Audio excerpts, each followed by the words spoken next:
At the architecture school, questions are asked. Why are buildings built in a particular way? What do they do? Here, no one sets off in search of proof for already established ideas, or even in pursuit of confirmation and certainty. Each abstract transformation of space can be related back to a real situation that provokes the next move. Test, test, test. There are no bad drawings. There are no bad models. Stacking, strutting, propping. Coffee, glue. Outside, on the street, a man walks to his workplace. His route is not straightforward. He must walk around 3 sides of a large office building to get to where he's going. It agitates him, makes him uncomfortable. Why was this place planned this way? He always thought the principles of modern building suggested otherwise, a rational plan where he could walk straight to his destiny. Only a donkey would zigzag. One day, he takes a coin from his pocket, holds it out in his hand, and begins to use it to scratch a mark into the blackened wall of the office block. As he walks alongside the building, the scratch continues. The next day he does the same, and the day after. He hopes these marks will build and one day cause the building to collapse into rubble. A rhyme recited by the local bard.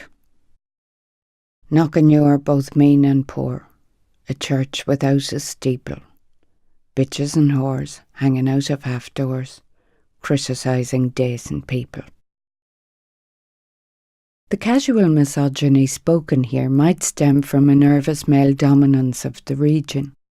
Perhaps this is what that photograph was trying to get at, and perhaps herein lies the role of Knockanure Church. Could it symbolise not God, but rather the mess he's made? Let this church become a person, one failing its want for the erection of a steeple and ascension to God above.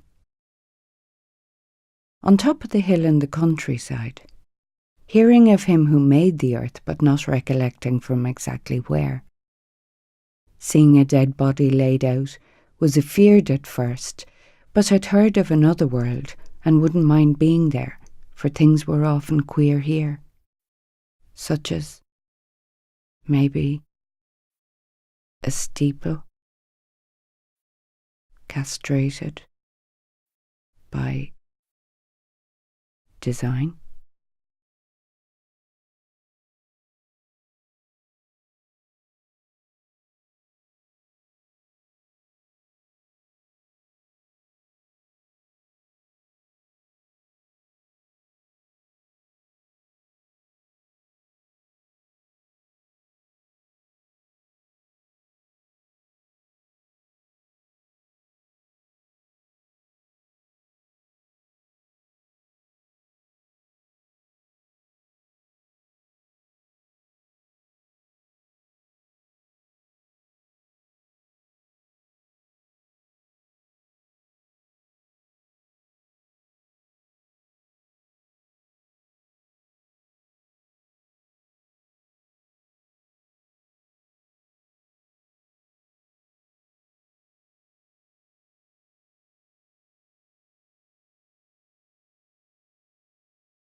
And the old man that told me the story, and this was the story that saved the bush in 1999 originally from all the mist that you see going on around here now, within a radius of maybe 10 or 12 yards of this bush, he used to see on the ground, the grass had been shot that time because it was grazed by cattle.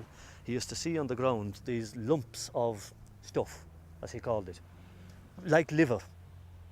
He said it had the consistency of liver. I remember him telling me that, except it was greenish. And immediately he'd know that on the night before the fairies had been fighting. Because of course they're not human, they haven't red blood, but their blood is greenish. So whatever the old man saw, and he was an unlettered man, an ordinary man, I'd say. He never went beyond primary school probably, but a very knowledgeable man. He kept his ears and his eyes open. He wasn't stupid anyway. I got out and I looked around, and one of the engineers with the hat came over to me, and I said to her, what's happening here? Now, it didn't click with me that, of course, this was the way that the Ennis bypass was coming. But for whatever reason, I said, are you building houses or something here? And no, she said, the road is coming up here. Now, lovely woman she was, very obliging, talked to me and all the rest of it. No, she said, the road is coming up here. And I said to her, what's going to happen to the bush? And she said, what bush?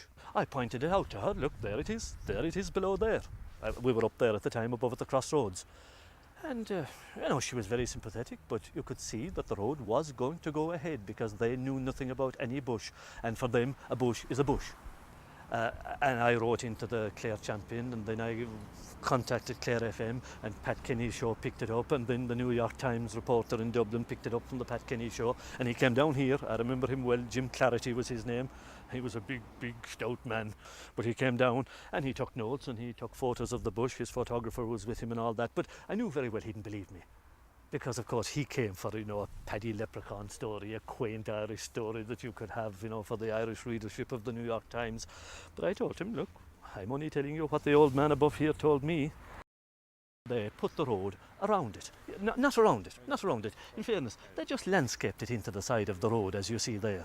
They just didn't interfere with it, which they could have, and they didn't.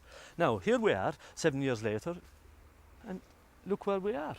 And here is the bush, right in the track of a road coming up there behind it. Now, I don't know why, because there is one road, there is another monstrosity of a bank, like a railway embankment there on our left.